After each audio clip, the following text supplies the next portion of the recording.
ನನ್ನ ನೆಚ್ಚಿನ ವಿದ್ಯಾರ್ಥಿಗಳೇ, ಸ್ಪರ್ಧಾಕಾಂಕ್ಷಿಗಳೇ, ಜ್ಞಾನಕಾಂಕ್ಷಿಗಳೇ, ನಿಮಗೆಲ್ಲರಿಗೂ ಇಂದಿನ ತರಗತಿಗೆ ಸ್ವಾಗತ. ಇವತ್ತು ನಾನು ನಿಮ್ಮೆದುರಿಗೆ ಚರ್ಚಿಸಲು ತಂದಂಥ ವಿಷಯ ವಸ್ತು ಕರ್ನಾಟಕ ರಾಜ್ಯದ ರಾಷ್ಟ್ರೀಯ ಉದ್ಯಾನವನಗಳು ಮತ್ತು ಪರಿಸರಕ್ಕೆ ಸಂಬಂಧಿಸಿದ ಸಮಸ್ಯೆಗಳ ಕುರಿತು ಇದರ ಬಗ್ಗೆ ನೋಡ್ಕೊಂಡು ಬರುವ. 10ನೇ ಕ್ಲಾಸ್ನಲ್ಲಿ ಬರ್ತದೆ, 2ಕ್ಕೆ ಭೂಗೋಳದಲ್ಲಿ ಬರ್ತದೆ. ಕರ್ನಾಟಕದಲ್ಲಿರುವ ರಾಷ್ಟ್ರೀಯ ಉದ್ಯಾನವನಗಳು ಯಾವುವು? ಬಂಡೀಪುರ ರಾಷ್ಟ್ರೀಯ ಉದ್ಯಾನವನ ಚಾಮರಾಜನಗರ ಮತ್ತು ಮೈಸೂರು ಜಿಲ್ಲೆಗಳನ್ನು ಒಳಗೊಂಡಿರುತ್ತದೆ. 1974ರಲ್ಲಿ ಸ್ಥಾಪಿಸಲ್ಪಟ್ಟಿತ್ತು.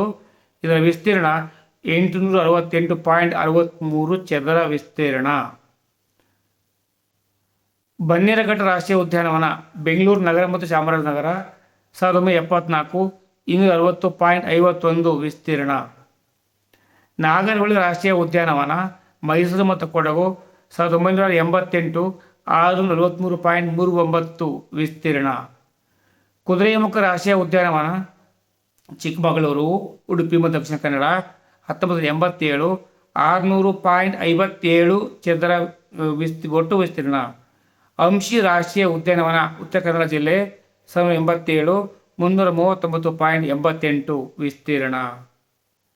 ಈಗ ಒಂದೊಂದಾಗಿ ಇದರಲ್ಲಿ ಇರ್ತಕ್ಕಂಥ ವಿಷಯ ವಸ್ತುವನ್ನು ಗಮನದಲ್ಲಿ ನೋಡ್ಕೊಂಡು ಬರುವ, ಏಕೆಂದರೆ ನಾಳೆ ಪರೀಕ್ಷೆ ಬಂದಾಗ ಅಲ್ಲಿ ಒದ್ದಾಡೋಕ್ಕಿಂತ ಇಲ್ಲೇ ಚೆನ್ನಾಗಿ ಅಭ್ಯಾಸ ಮಾಡ್ಕೊಂಡು ಹೋದರೆ ಭಾಳ ಒಳ್ಳೆಯದು. ಅಂಶಿ ರಾಷ್ಟ್ರೀಯ ಉದ್ಯಾನವನ 1987 ಇದು ಎಲ್ಲಿದೆಯಪ್ಪ ಅಂದರೆ ಉತ್ತರ ಕನ್ನಡ ಜಿಲ್ಲೆಯಲ್ಲಿದೆ. ಕರ್ನಾಟಕದ ಉತ್ತರ ಕನ್ನಡ ಜಿಲ್ಲೆಯಲ್ಲಿದೆ. ಪಶ್ಚಿಮ ಘಟ್ಟಗಳಲ್ಲಿ ಕಾಳಿ ನದಿಯ ದಡದಲ್ಲಿದೆ. ಇದು ದಾಂಡೇಲಿ ವನ್ಯಜೀವಿ ಅಭಯಾರಣ್ಯದ ಒಂದು ಭಾಗ.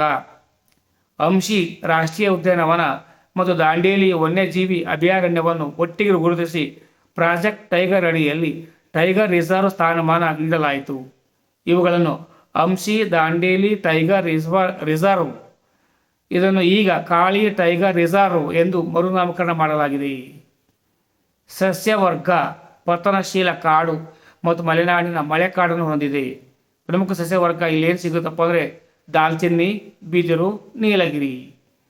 ಪ್ರಮುಖ ಪ್ರಾಣಿಗಳು ಆನೆ, ಬಂಗಾಳ ಹುಲಿ, ಕಪ್ಪು ಪ್ಯಾಂಥರ್ ಅಂದರೆ ಬ್ಲ್ಯಾಕ್ ಬಕ್ ಮತ್ತು ರೂಪಾಂತರ ಕಾಡು ಹಂದಿಗಳು, bonnet, macaque, Malabar civet, Malabar ದೈತ್ಯ ಅಳಿಲನ್ನು ನೋಡ್ಬೋದು. ಪ್ರಮುಖ ಆವಿ ಗೌನ ಅಂದರೆ ಅರ್ಜುಟುಂಟು ಕೊಕ್ಕರೆ, ದೊಡ್ಡ ಹಾರ್ನ್ ಬಿಲ್ ಅನ್ನು ನಾವು ಈ ಅಂಶಿ ಉದ್ಯಾನವನದಲ್ಲಿ ನೋಡ್ಬೋದು.